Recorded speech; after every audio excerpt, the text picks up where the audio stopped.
매일 성경과 함께하는 아침을 여는 묵상. 오늘의 묵상 본문은 하박국 3장 1절에서 19절 말씀입니다. 시기온 옷에 맞춘 선지자 하박국의 기도라.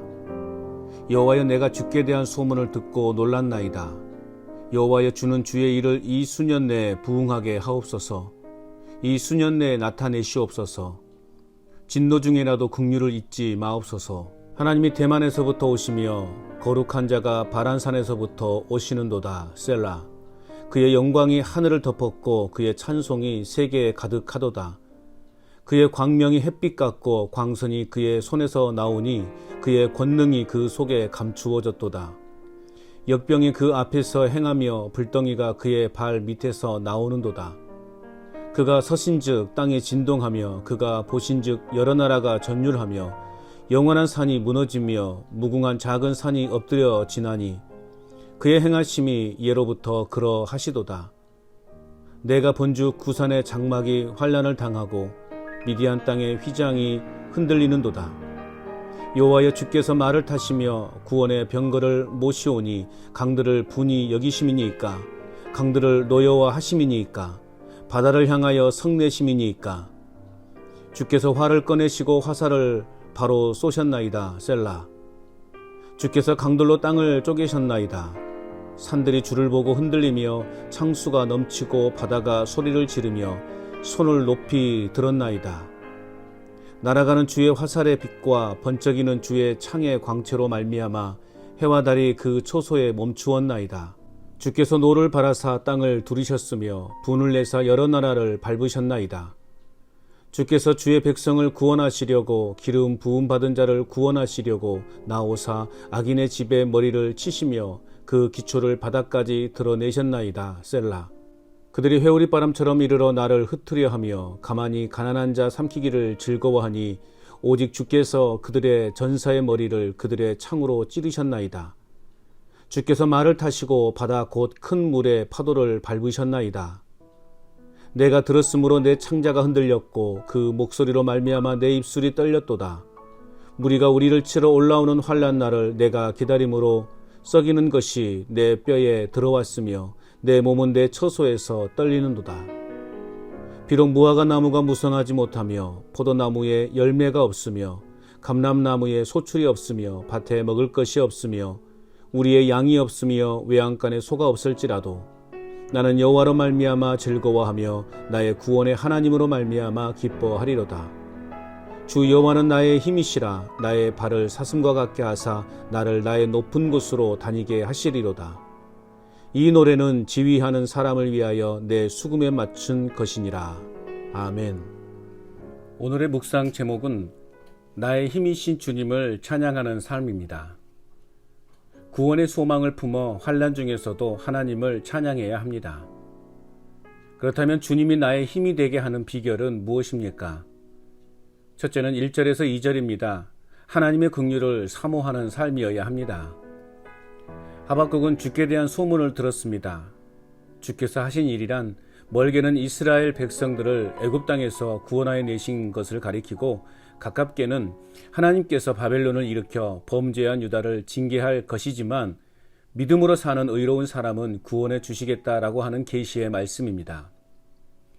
그는 세상의 흉흉한 소문과 부정적이고 절망적인 상황 가운데서 주의 일을 이 수년 내에 부응하게 하옵소서. 이 수년 내에 나타내시옵소서. 진노 중에라도 긍휼을 잊지 마옵소서라고 기도하고 있습니다. 이 수년 내에 개입하셔서 긍휼히 여기심으로 지금 다시 기적을 베풀어 주시기를 바라고 있습니다. 부패한 유다 공동체를 향한 하나님의 진노를 느끼지만 그럼에도 주님께서 이 민족들에게 무자비하게 진노하시지 않기를 간구하고 있습니다. 나의 삶 가운데 놀라운 일들을 행하여 주시기를 간절히 기도합니다. 비록 죄악 중에 있어 징계받아 마땅하지만 긍휼을 잊지 마시고 꼭 은혜를 베풀어 주시길 기도합니다. 절박한 가운데서도 소망을 주시고 희망을 주시고 어려운 역경을 극복할 수 있는 지혜를 달라고 기도합니다. 모든 것이 내 마음에 흡족하지 않다 할지라도 있는 그대로 감사하는 삶이기를 또한 소원합니다. 하나님의 사랑과 인애와 자비와 긍휼이 없다면 그 주님이 나의 힘이 될 수 없습니다. 그러므로 주님이 나의 힘이 되게 하는 비결은 하나님의 긍휼을 사모하는 삶입니다. 또한 주님이 나의 힘이 되게 하는 비결은 무엇입니까? 3절에서 15절 말씀입니다. 하나님의 임재를 소망하는 삶이어야 합니다. 하박국은 대만과 바란산 사이에 강림하셨던 하나님을 회고하면서 그 영광이 하늘을 덮었고 그 찬송이 세계에 가득하다라고 고백합니다. 그리고 하나님의 강렬한 영광의 임재를 광선이 그의 손에서 나오니로 표현하고 있습니다. 선지자는 5에서 7절에서 마치 재림하신 예수님이 심판해 주러 오신 것으로 묘사하고 있습니다. 그가 서신즉 땅이 진동하며 그가 보신즉 여러 나라가 전율하며, 서신즉은 심판하시는 하나님을 가리키고 전율하다는 흩어지다라는 의미를 갖고 있습니다. 심판의 주로 서실 때 나라를 흩으시고 영원할 것 같았던 산들이 무너질 것이라는 말씀입니다. 또한 하나님은 거룩한 전사의 모습으로 임재하십니다. 여호와여 주께서 말을 타시며 구원의 병거를 모시오니, 우리 인생의 주님이 대장 되시니 안전하게 살아갈 수 있는 것입니다. 선지자는 거룩한 용사의 모습으로 임하신 하나님이 강과 바다를 향하여 왜 분노하시는지 묻습니다. 이에 대해 하나님은 주의 백성들을 구원하시고 악인들을 심판하시기 위함이었다고 답변하십니다. 원수들이 이스라엘을 흩으려 하지만 주님께서 그들의 창으로 스스로의 머리를 찌르게 하시고 홍해를 가르신 것처럼 말을 타고 바다를 밟으시고 큰 물결을 휘저으십니다. 하나님이 결국 택한 백성을 보호하시고 승리케 하실 것임을 확신하고 있습니다.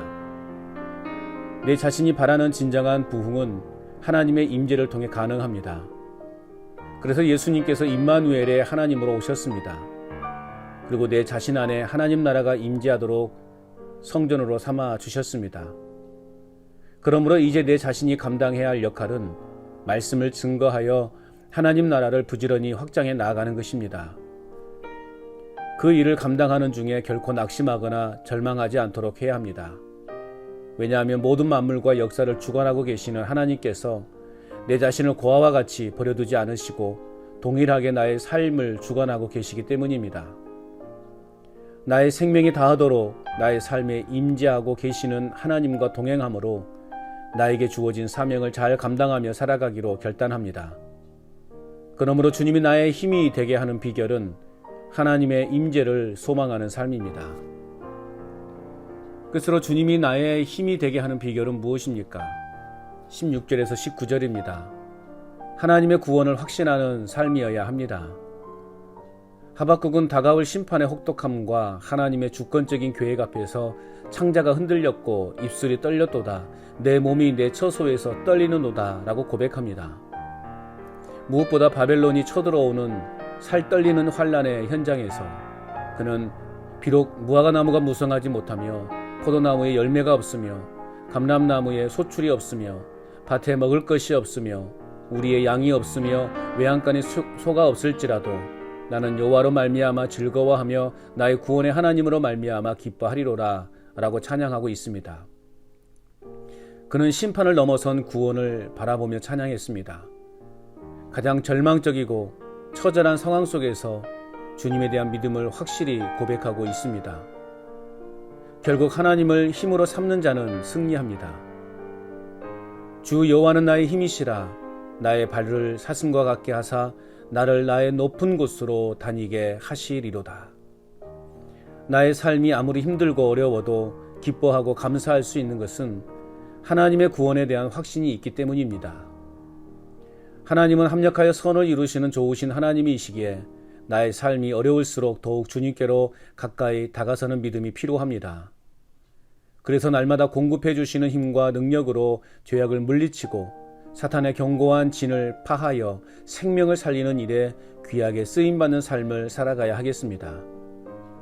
그러므로 주님이 나의 힘이 되게 하는 비결은 하나님의 구원을 확신하는 삶입니다. 오늘도 주께서 행하신 일들을 기억하여 긍정의 믿음으로 현재 당면한 모든 문제들을 넉넉히 이기는 삶을 살아갈 뿐만 아니라 나의 삶에 임재하셔서 회복하시고 구원을 이루시는 하나님을 영원토록 찬양하는 삶을 살아갈 수 있기를. 행복의 시작 예수 그리스도 빛이 있으라.